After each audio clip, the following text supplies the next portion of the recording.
students, in today's class I would like to discuss the chapter Real Estate by Sebastian. This is a poem written in Malayalam, translated with the same title. So before moving on to the discussion on this topic, I would like to read this poem, Real Estate in Malayalam.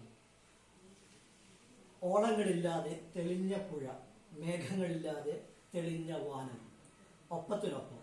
ഇനി വൈകിയണ്ട, ഓളങ്ങൾ നിറയും മുമ്പേ അനങ്ങാതെ തുളുമ്പാതെ പുഴയെ ഉയർത്താം.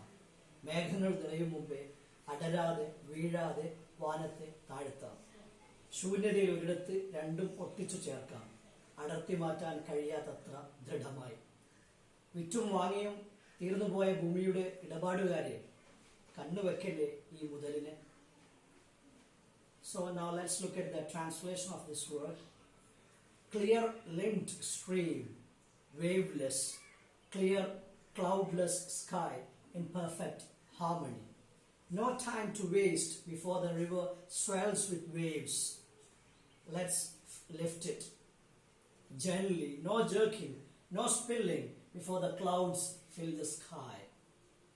Let's lower it softly, no part falling off or slipping off our hands.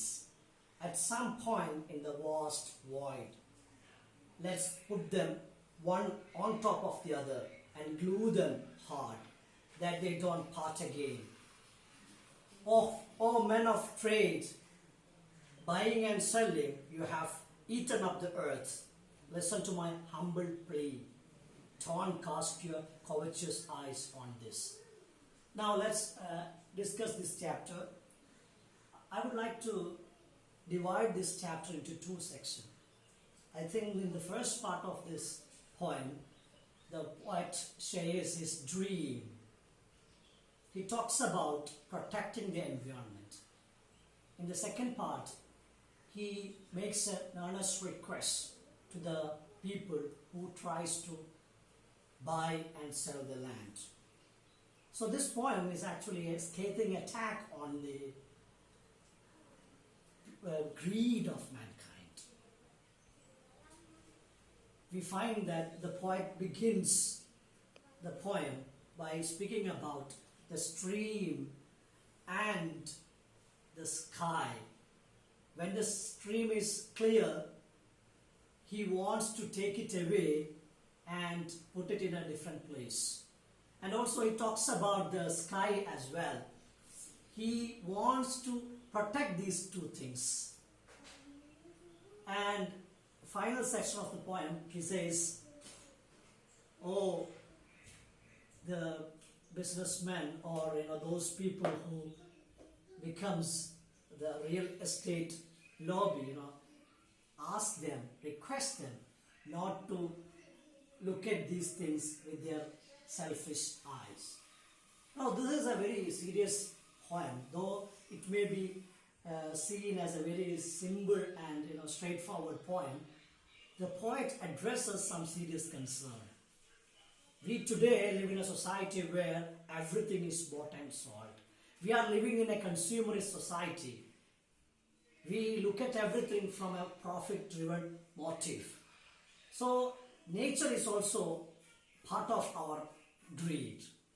We love to buy everything. And what happens?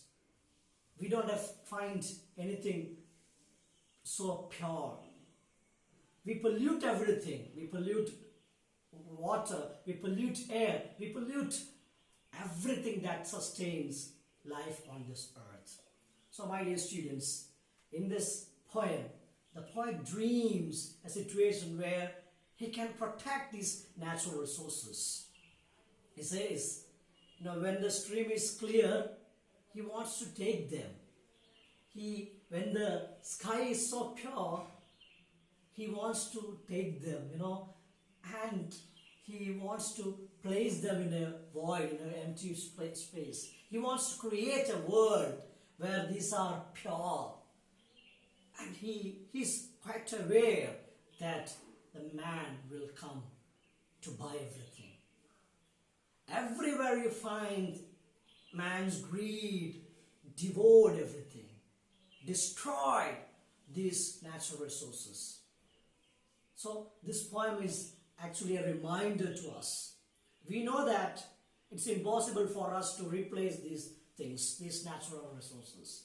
We cannot lift a sky, we cannot take the stream, but it's our dream. It's our desire to protect these things.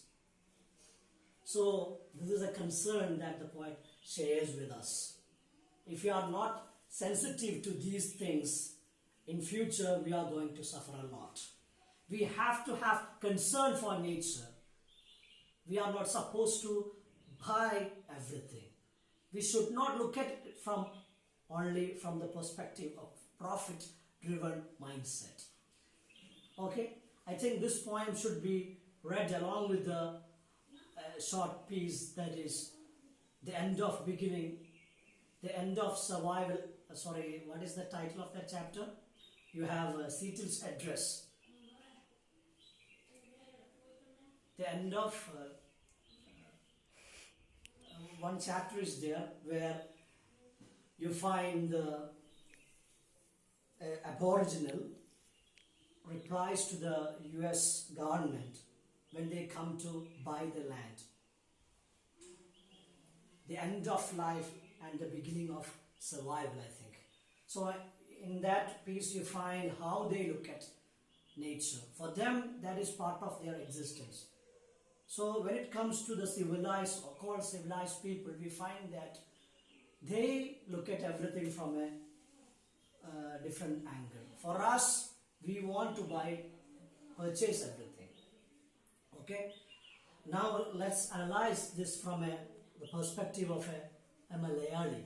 We know that we have experienced last 2 years consecutively we were the victims of flood. Have you ever thought about man's interventions? If you are not ready to protect nature, we will experience a lot of problems in future. So this poem is an earnest request from the poet to preserve nature. Okay, at the same time, he's also hinting at a mafia that is powerful to buy everything. We have learned that in our state, recently we demolished a flat. How this flat was constructed in a eco-sensitive area, this is a question that we need to ask. But this is something that is happening. All these powerful lobbies, they can even control the government. They will execute their plans. So at the end of the day, the human beings will be the victims. So it's the need of the hour to think seriously about these things and to act. I feel that this poem is a reminder, an eye-opener to us.